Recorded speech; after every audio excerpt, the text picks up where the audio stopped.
Hey coffee lovers! Today I'm unboxing the amazing MAVO Drip Coffee Set.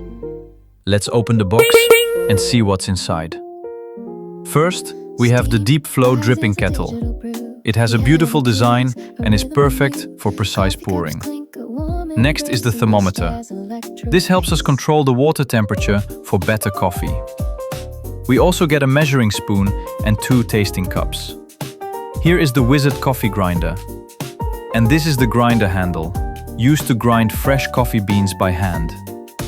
Next, we have the Blackwing filter cup. We also get a dripper pan to keep the brewing area clean. And finally, the elegant angled sand pot, which completes this beautiful coffee set.